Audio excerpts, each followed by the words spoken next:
Daily Bible డివోషన్స్ని వీక్షిస్తూ ఉన్న సంఘ సభ్యులకు మరియు ప్రియమైన ప్రేక్షకులందరికీ హృదయపూర్వక స్వాగతం.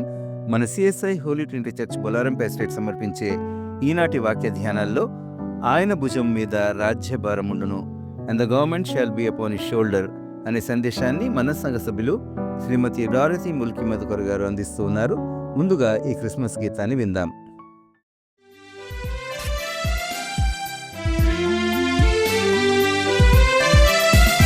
పరలోక ప్రేమలేక లోకాన యేసు రాక, పశువుల పాక ప్రసవకేక ప్రపంచ శాంతికి శుభలేక.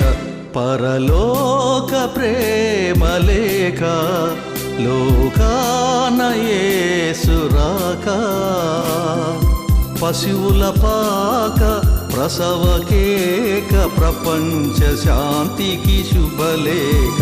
పరలోక ప్రేమలేక.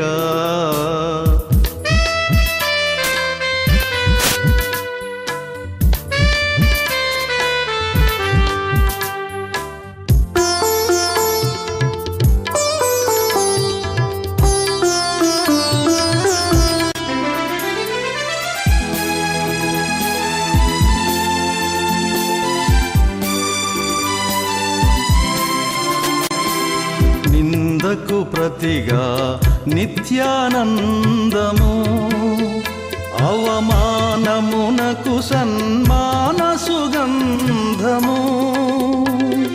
నిందకు ప్రతిగా నిత్యానందము, అవమానమునకు సన్మాన సుగంధము. విరిగి నలిగిన మనసుకు సువర్తమానమునిచ్చిన లేక, విరిగి నలిగిన మనసుకు సువర్తమానమునిచ్చిన లేక. పరలోక ప్రేమలేక లోకాన యేసు రాక, పశువుల పాక ప్రసవకేక ప్రపంచ శాంతికి శుభలేక. పరలోక ప్రేమలేక.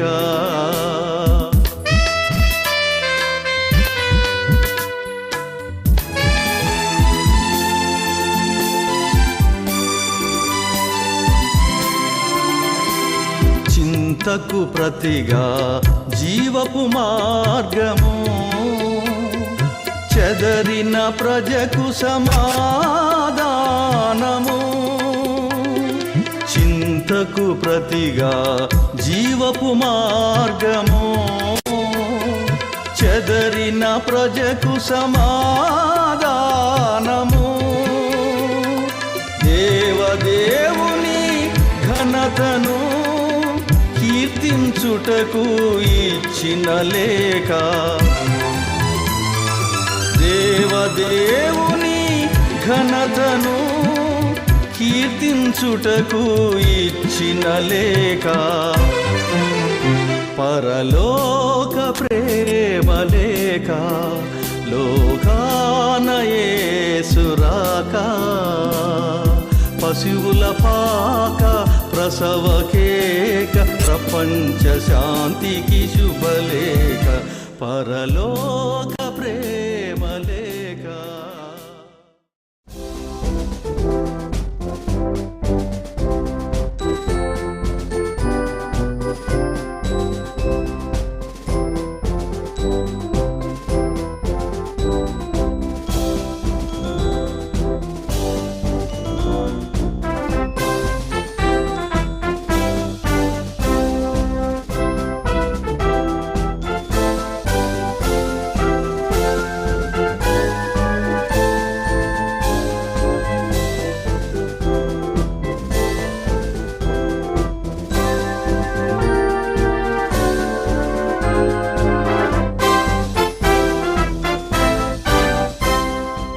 ప్రభునందు ప్రియ సంగమ ఎస్టీసీ అందరికీ ప్రతి ఒక్క సభ్యులకు నా యొక్క శుభములు తెలియజేస్తున్నాను.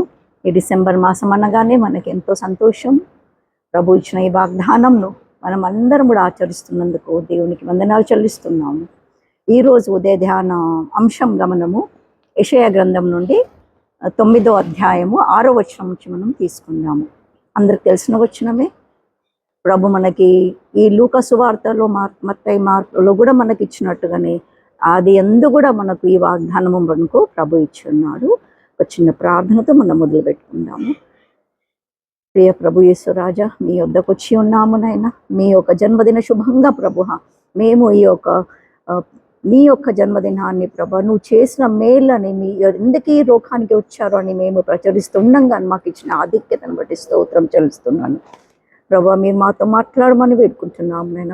వాక్యానుసారంగా మాట్లాడమని వేడుకుంటున్నాం. మా అంటూ ఏది కూడా లేకుండా ప్రభు, ప్రతి ఒక్క వర్డ్ నీదే ఉండాలని మేము వేడుకుంటున్నాం.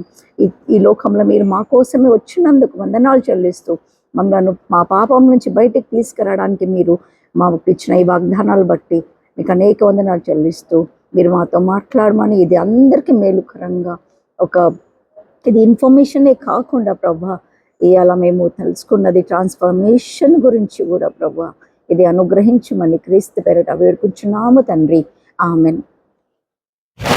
ఈ యొక్క వచనాన్ని మనం చదువుకుందాము. యెషయా గ్రంథం నుండి 9వ అధ్యాయం 6వ వచనం. ఏలయనగా మనకు శిశువు పుట్టెను, మనకు కుమారుడు అనుగ్రహింపబడెను. ఆయన భుజము మీద రాజ్యభారముండును. ఆశ్చర్యకరుడు, ఆలోచనకర్త, బలవంతుడైన దేవుడు, నిత్యుడగు తండ్రి, సమాధానకర్తయగు అధిపతి అని అతనికి పేరు పెట్టబడను. ఎన్ని పేర్లు ఆయనకి ఉన్నాయని మనము ఈ ఒక వచనంలో తెలుసుకుంటున్నాము. ఈ రాజ్యభారము ఎందుకు అనంటే, ఈ లోకమంతా కూడా ఆయన మన యొక్క పాపములను ఆయన భుజం మీద మోసుకొని మన పాపలం గురించే ఈ లోకంలో వచ్చినాడు అని మనం తెలుసుకున్నాము. ఈ యొక్క వాగ్దాన కుమారుని ప్రభుత్వము ఎలా ఉండాలి అనేది మనకు ఈ యొక్క వచనం ద్వారా తెలియజేస్తుంది. ఆయన ఎలా ఉన్నాడు అనేది కూడా మనకి ఈ వచనము తెలియజేస్తుంది. ఈ వచనము ఎందుకు అనంటే, అప్పటి కాలంలో ఇజ్రాయేల్ వాళ్ళు ఒక చెరల నుండి బయటికి రావడము, అందులో ఉండి బయటికి రావడము, ఎప్పుడైతే వాళ్ళు ఈ యొక్క బాధల్లో ఉన్నారో, ఏమి చేయాలో అర్థం కాక అహాజు పరిపాలనప్పుడు ఈ యొక్క ఐజయాకు ప్రవచనము దేవుడిచ్చింది ఏమనంటే, ఎలా బయటపడాలి అనేది ఇచ్చాడనమాట. సో ఈ ఒక లోకంలో నుంచి బయటకు ఎలా పడాలి అనేది ఇజ్రాయేల్కి వాగ్దానము ఎవరు ఇస్తున్నారంటే ఐజయా ప్రవక్తుడు ఇస్తున్నాడు అనమాట. ఎప్పుడైతే జూదా దేశంలో భయపడుతున్నారు, ఆ రాజు భయపడుతున్నారు how to go against Assyria అని. So he sends his kings ransom to Assyria asking for the help అనమాట. ఇన్ ది సిచ్యువేషన్, ఈ సిచ్యువేషన్లో ఐజయా వాళ్ళతో ఏం మాట్లాడుతున్నాడు అంటే, వాళ్ళు ఎప్పుడైతే పవర్లెస్ అయిపోయినారో, ఇజ్రాయెల్ వాళ్ళు పవర్లెస్ అయిపోయినప్పుడు ఈ యొక్క వాగ్దానం వాళ్ళకి ఏమి ఇచ్చాడంటే, ఏలయనగా మనకు శిశువు పుట్టెను. ఈ వాగ్దానము ప్రాఫెసీ అబౌట్ ద ఫ్యూచర్, ఎట్లా డిఫీట్ చేయాలి, ఎట్లా రిటర్న్ కావాలి వాళ్ళు ఇజ్రాయెల్కి బబులోన్ నుంచి, అప్పుడు ఈ ఒక వాగ్దానం ఇచ్చాడు. Isaiah prophetic vision of a child అనమాట, who would represent God's presence అనమాట, అబౌట్ హిస్ క్యారెక్టరిస్టిక్స్. ఏమేం క్యారెక్టర్స్ మనం ఇక్కడ ఆయనకి మనం చూసినైతే, అనుగ్రహింపబడెను, ఆయన భుజం మీద రాజ్యభారముండు, ఆశ్చర్యకరుడు. ఆయన ఎందుకు మీరు భయపడుతున్నారన్న, ఆశ్చర్యకరుడు, ఆలోచనకర్త, మామూలు ఆలోచన కాదు, ఈ లోకంలో ఎలా మనల్ని బయట తీయాలన్న ఆలోచనతోనే ఆయన ఈ భూమిలోకి వస్తున్నాడు. బలవంతుడైన దేవుడు, ఆయన లాంటి బలవంతుడు ఈ లోకంలో ఎవ్వరు కూడా లేరు. కాబట్టి మనం ఏమీ కూడా భయపడడు. ఎప్పుడైతే ఈ శిశువు పుడతాడో, ఎప్పుడైతే రాబోయే కాలంలో మనకి అందరికీ విడుదల ఇచ్చి ఆయన రాజ్యం నిరంతరము, ఆయన రాజ్యం నుండుటకు ఆయన ఈ లోకానికి వస్తుండని ఆయన ప్రవచించాడు. ఆలోచనకర్త, బలవంతుడైన దేవుడు, నిత్యుడుగా తండ్రి, సమాధానకర్త యొక్క అధిపతి అని అతనికి పేరు పెట్టబడి. ఇవన్నీ కూడా పేరు ఎందుకు పెట్టారంటే, రాబోయే కాలంలో మనకి ఏ భయము లేదు. ఆయన మనకు తోడుండగా, ఆయన మనకు అండం ఉండగా మనకి ఏ భయం కూడా లేదు. Because he is representing God అనమాట. ఈ లోకంలో జన్మించడానికి కన్యకైన మరియ కడుపులో ఆయన జన్మించబోతున్నాడు. పవిత్ర ఆత్మ ద్వారా with power is going to born in this world అనేది ప్రవచన. ఆయన ఒక రెస్పాన్సిబిలిటీ, ఆయన గవర్నింగ్ అనమాట. ఈ హోల్ వరల్డ్ని ఆయన తన భుజ రాజ్యం మీద తీసుకున్నాడు. ఎందుకు అనంటే మనకెందుకు భయము? అలాగని మనం చూసినట్టయితే 7th verse కూడా 7th chapter 14th verse కూడా ఒక వాక్యం ఆయన ఇచ్చిన అనమాట. అయితే ప్రభు అయిన యెహోవా ఇలాగు సెలవిచ్చున్నాడు, ఆ మాట నిలవబడు. 14th verse. కాబట్టి ప్రభు తానే యొక్క సూచన మనకు చూపును. ఎందుకు భయపడుతున్నాడు? ప్రభు మనకు ఒక సూచన ఇస్తాడు అని ఇజ్రాయెల్ వారికి చెప్తున్నాడు అనమాట. ఆలకించుడు, కన్యక గర్భవతి అయి కుమారుణ్ణి కని అతనికి ఇమ్మానుయేలు అను పేరు పెట్టెను. ఇది ఎన్ని ఏళ్ళ క్రితం, ఐజయ్య కాలం, అప్పట్లో 2000 years బ్యాక్ అనమాట ఈ యొక్క ప్రవచనం ఇచ్చినప్పుడు. ఎందుకంటే ఇమాన్యుయల్, గాడ్ విత్ us అనే ప్రవచనం మనకి ఇచ్చినాడు. దేవుడు మనతో ఉండగా మనకి భయం లేదు.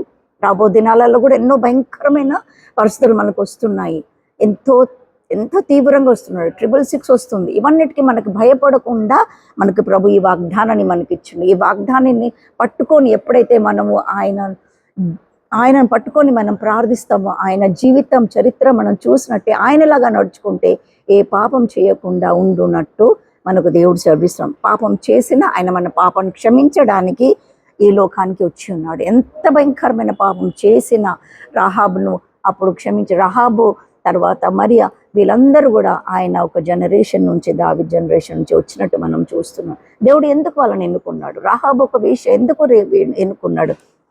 ఆమె క్షమించబడి దేవుని సంపూర్ణ అంకితమై దేవునికి సంపూర్ణంగా తన ఫ్యామిలీని కూడా రక్షించుకుంది అనమాట. మరియానేమో ఎంతో పవిత్రరాలు, ఆమె గురించి ఎన్నో చరిత్ర ఉంది. కాబట్టి మనం చూసినట్టయితే కాబట్టి మనం ఏమి భయపడద్దు. ఈ వాక్యానుసారంగా మనం నడుచుకొని మనము జీవించాలని దేవుడు మనకి సెలవిస్తున్నాడు. కాబట్టి మనము ఏం చేయాలి అనేది మనకి ఈ వాగ్దానము దేవుడిచ్చి ఉన్నాడు. కాబట్టి మనము అనవసరమైన మాటలలో మనము ఏమి కూడా పడకుండా దేవుడిచ్చిన వాగ్దానం పట్టుకొని దేవునిలో నడవాలి, దేవుని రాజ్యంలో నడవాలి. ఈ క్రిస్మస్ సందర్భంగా మనము ప్రతి ఒక్క విషయంలో దేవునికి ఇంకా క్లోజ్ అవుతున్నాం. ఎందుకనంటే ఆయన పుట్టుక గురించి, మరియమ్మ గురించి, జాన్ ద బాప్టిస్ట్ గురించి ఎన్నో విషయాలు మనం నేర్చుకుంటున్నాం. ఇవన్నీ కూడా మన హృదయంలో నాటుకొని రాబోయే దినాలలో ఇవన్నీ కూడా వాక్యంతో మనకు దేవుడు he will save us. He is a saviour. He came in to this world to save us. So మనకి ఏ భయము లేదు. కాబట్టి మనము భయపడదు, ఆలోచనకర్త. కాబట్టి ఈ ప్రాఫెసీ మనకు, ఈ మెస్సయ్య ద టైటిల్ ఇచ్చినందుకు మనకి దేవుడు అనేక వందనాలు చెల్లిస్తాయి. ఈ ప్రాఫెసీ ఏంటిదని అంటే the child who would be the government on his shoulder అన్నమాట. ఈ వాక్యము 9:6 and we call the titles that could only rightfully be attributed to God అన్నమాట. ఎందుకంటే ఇంగ్లీష్లో ఉంది, for us a child is born, to us a son is given, and the government will be on his shoulder. So మనకేం భయం లేదు, ఆయన భారం మోస్తున్నాడు. మనకేందు, సమస్త జనులారా నా ఎదుకు రండి అని చెప్పినప్పుడు మనకి ఏ భయము లేదు.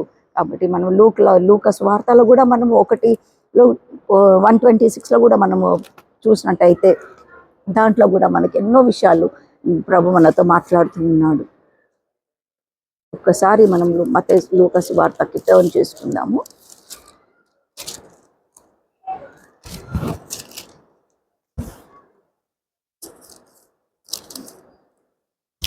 దాంట్లో మరియా గురించి రాసి ఉన్నది. ఎందుకంటే భయపడుకుంటుండే ఏంజిల్ ఎన్నోసార్లు ఇందులో మనకి భయం లేకుండా చెప్తుంది. మరియాకి చెప్పినట్టు మనకు కూడా చెప్తుంది, భయపడకుము అని.